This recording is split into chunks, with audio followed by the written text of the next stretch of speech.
മലയാളത്തിൽ എഴുത്തിൻ്റെ സദാചാര സങ്കല്പങ്ങൾ തകർത്തെറിഞ്ഞ അല്ലെങ്കിൽ കാലത്തിനു മുന്നേ സഞ്ചരിച്ച സാഹിത്യകാരൻ പമ്മൻ്റെ 17ാം ചരമവാർഷികമാണെന്ന്.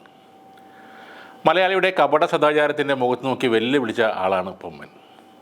രതിയെക്കുറിച്ച് പരസ്യമായി സംസാരിക്കുന്നത് പോലും പാപമായിരുന്ന, പ്രണയം എന്നത് രതിയെ ഉൾക്കൊള്ളാതെ പവിത്രമായിരുന്ന 1960-70 കാലഘട്ടങ്ങളിൽ പമ്മൻ എഴുതിയ പുസ്തകങ്ങളിലെ വരികൾ മലയാളികളെ യഥാർത്ഥത്തിൽ ഭ്രാന്ത് പിടിപ്പിച്ചിട്ടുണ്ട്. പമ്മൻ്റെ വഷളൻ, ഭ്രാന്ത്, വഴിവിടച്ചവൾ മുതലായ പുസ്തകങ്ങളുടെ ആസ്വാദകരെ അന്നത്തെ സാഹിത്യ സദാചാര ടീമുകൾ പരിഹാസത്തോടെയും പുച്ഛത്തോടെയുമാണ് നോക്കിയിരുന്നത്. പമ്മൻ രതിയെ സമീപിച്ചത് അതൊരു സാധാരണ ശാരീരികമായ ആവശ്യം എന്ന നിലയിലായിരുന്നു. അദ്ദേഹം മലയാളിയെ മറ്റൊരു രീതിയിൽ വരച്ചു കാട്ടുകയാണ് ചെയ്തത്. ലൈംഗികതയിൽ സ്വതന്ത്ര സമീപനമെടുക്കുന്നവരെ വഴിപിഴച്ചവരായി മുദ്രകുത്തിയ ഒരു സമൂഹമായിരുന്നു അക്കാലത്തേത്. അതുകൊണ്ട് തന്നെ മലയാള സാഹിത്യത്തിൽ ഒറ്റയ്ക്ക് നടന്ന അല്ലെങ്കിൽ മുമ്പേ നടന്ന സാഹിത്യകാരനായിരുന്നു പമ്മനെന്ന് സംശയമില്ലാതെ പറയാം. അല്പം അശ്ലീല ചുവയുള്ള കഥകളായിരുന്നതുകൊണ്ട് അക്കാലത്ത് പമ്മൻ കഥകൾ ചൂടപ്പം പോലെ വിറ്റുപോയിരുന്നു. ജീവിതത്തിൽ നടക്കുന്ന കാര്യങ്ങൾ എല്ലാം ആവിഷ്കരിക്കപ്പെടുന്നതിൽ തെറ്റില്ല എന്ന് വിശ്വസിച്ച എഴുത്തുകാരൻ കൂടിയായിരുന്നു പമ്മൻ. വഷളൻ, തമ്പുരാട്ടി, പൂച്ചക്കണ്ണുള്ള പെണ്ണുങ്ങൾ, ഒരുമ്പെട്ടവൾ തുടങ്ങിയ പമ്മൻ്റെ പുസ്തകങ്ങൾ ഓരോന്നും ഒളിച്ചാണെങ്കിലും ആളുകൾ ശ്വാസമടക്കി പിടിച്ചാണ് വായിച്ചിരുന്നത്. ആർ പരമേശ്വര മേനോൻ എന്ന പമ്മനെ മലയാളത്തിൻ്റെ ഹാരോൾഡ് റോബിൻസ് എന്ന് വിളിക്കപ്പെട്ടിരുന്നു. Kollam government English high school, Madras government technical institute എന്നിവിടങ്ങളിലായിരുന്നു അദ്ദേഹത്തിൻ്റെ വിദ്യാഭ്യാസം. ഇംഗ്ലണ്ടിൽ നിന്ന് എഞ്ചിനീയറിംഗിൽ ഡിപ്ലോമയും അദ്ദേഹം നേടിയിട്ടുണ്ട്. മദ്രാസ് എഞ്ചിനീയറിംഗ് കോളേജിലെ പഠനത്തിന് ശേഷം 1940 നേവിയിൽ എഞ്ചിനീയറായെങ്കിലും സ്വാതന്ത്ര്യ സമരത്തിൻ്റെ ഭാഗമായി കലാപമുണ്ടാക്കിയതിന് അദ്ദേഹം ജയിലിലായി. സ്വാതന്ത്ര്യത്തിന് ശേഷം റെയിൽവേയിൽ ഉദ്യോഗസ്ഥനായി. മദ്രാസിലെ പഠനകാലത്ത് എഴുത്തുകാരുമുണ്ടായ പരിചയവും അടുപ്പവും പരമേശ്വരൻ്റെ സാഹിത്യ ജീവിതത്തെ സ്വാധീനിച്ചിരുന്നു.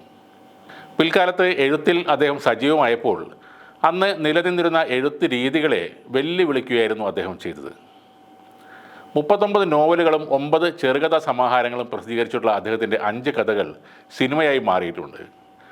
ആംഗ്ലോ ഇന്ത്യൻ ജീവിതത്തിൻ്റെ പ്രണയവും വിരഹവും അതിൻ്റെ സങ്കടങ്ങളും പറഞ്ഞ ചട്ടക്കാരി സിനിമയായപ്പോൾ വലിയ സ്വീകരണമാണ് ലഭിച്ചത്. ചട്ടക്കാരിക്ക് മികച്ച കഥാകൃത്തിനുള്ള 1974 കേരള സംസ്ഥാന ചലച്ചിത്ര അവാർഡും തൊട്ടടുത്ത വർഷം KG ജോർജിൻ്റെ സ്വപ്നാടനത്തിലൂടെ മികച്ച തിരക്കഥാകൃത്തിനുള്ള പുരസ്കാരവും അദ്ദേഹത്തിന് ലഭിച്ചു. ചട്ടക്കാരിയുടെ ഹിന്ദി പതിപ്പ് ജൂലി ഇന്ത്യയിലാകെ തരംഗമായി മാറിയിരുന്നു. 2012 ചട്ടക്കാരി വീണ്ടും മലയാളത്തിൽ റീമേക്ക് ചെയ്യപ്പെട്ടു. മലയാളനാട് വാരികയിൽ അന്ന് ഭ്രാന്ത് എന്ന നോവൽ പ്രസിദ്ധീകരിച്ചതിൻ്റെ പേരിൽ മാധവിക്കുട്ടിയുമായുണ്ടായ തർക്കം വളരെ പ്രശസ്തമാണ്. അക്കാലത്ത് എൻ്റെ കഥ എന്ന മാധവിക്കുട്ടിയുടെ നോവൽ ആളുകൾ ഒരു ഞെട്ടലോടെയാണ് സ്വീകരിച്ചത്.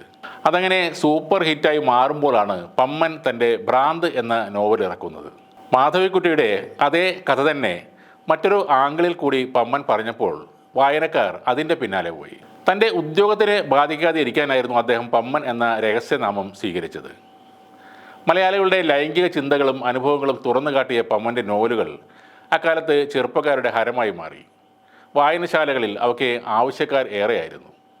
ഏറ്റവും കൂടുതൽ വായനക്കാർ തേടിച്ചെന്നതും ആ പുസ്തകങ്ങളെയായിരുന്നു. നീലചിത്രങ്ങൾക്കും മറ്റ് മസാല ക്ലിപ്പുകൾക്കും മുൻപുള്ള മലയാളി യുവത്വത്തിൻ്റെ അടക്കിപ്പിടിച്ച വികാരങ്ങളുടെ നിശ്വാസങ്ങൾ പമ്മൻ്റെ പുസ്തകങ്ങളിലെ താളുകളെ ചൂടുപിടിപ്പിച്ചിരുന്നു. ഏതൊരു വായനശാലയിലും പമ്മൻ്റെ പുസ്തകങ്ങൾ ഏറ്റവും മുഷിഞ്ഞ നിലയിലായിരിക്കും കാണപ്പെടുന്നത്. സ്ഥിരമായി പേജുകൾ നഷ്ടപ്പെടുന്ന പുസ്തകങ്ങൾ പമ്മൻ്റേതായിരുന്നു. പല വായനശാലകളിലും പമ്മൻ്റെ ബുക്കുകൾ വന്നാൽ ദിവസങ്ങൾക്കകം പല പേജുകളും ആളുകൾ കീറിയെടുത്തുകൊണ്ട് പോകും. അത് ഒരു സ്ഥിരം സംഭവമായിരുന്നു. വർഷങ്ങൾക്ക് മുമ്പൊരിക്കൽ ഗ്രാമീണ വായനശാലയിൽ പമ്മൻ്റെ ഭ്രാന്ത് എന്ന നോവൽ വന്നിരുന്നു. 200-ലധികം പേജുകളുള്ള ആ പുസ്തകത്തിൽ വളരെ കുറച്ച് പേജുകളിൽ മാത്രമാണ് രതിയുടെ വർണ്ണനകൾ ഇല്ലാതെ ഇരുന്നത്. ആ പുസ്തകമെടുത്തവർ തങ്ങൾക്ക് വേണ്ട പേജുകൾ കീറിയെടുത്ത് തിരിച്ചു കൊണ്ടുവന്ന് വെച്ചു. ഒരാഴ്ചക്കുള്ളിൽ 200 പേജുള്ള ആ ബുക്ക് 10 പേജുകൾ മാത്രമായി ചുരുങ്ങി. ആ കൊല്ലം വായനശാലയുടെ വാർഷിക ജനറൽ ബോഡിയിൽ ഭ്രാന്തിൻ്റെ ഈ ചർച്ച ചൂടുപിടിച്ചു. പേജുകൾ കീറിക്കൊണ്ടു പോകുന്നത് പുസ്തകത്തോടും വായനാ സമൂഹത്തോടും ചെയ്യുന്ന അനീതിയും ജനാധിപത്യ വിരുദ്ധതയുമാണെന്ന് വായിക്കുന്നവർ പരാതി പറഞ്ഞു. അങ്ങനെ ഭ്രാന്തിൻ്റെ 3 കോപ്പികൾ കൂടെ വാങ്ങാമെന്ന് അവിടെ വെച്ച് തീരുമാനമുണ്ടായി. അങ്ങനെ പിന്നീട് വന്ന ഭ്രാന്തിൻ്റെ 3 കോപ്പികൾക്കും പഴയ ഗതി തന്നെ ഉണ്ടായി. ആ 3 ബുക്കുകളും 10 പേജുകളിൽ മാത്രമായി ചുരുങ്ങി. ജനപ്രിയ സാഹിത്യകാരനായ പമ്മൻ 2007 ജൂൺ 3-നാണ് അന്തരിച്ചത്. ഇൻ്റർനെറ്റിൻ്റെ മായിക ലോകം സ്വപ്നം പോലും കാണാൻ കഴിയാതിരുന്ന അന്നത്തെ മലയാളി കൗമാരങ്ങൾക്കും യൗവനങ്ങൾക്കും പമ്മൻ്റെ പുസ്തകങ്ങൾ പുതിയൊരു ലോകത്തിലേക്കുള്ള വാതിലുകളാണ് തുറന്നു കൊടുത്തത്.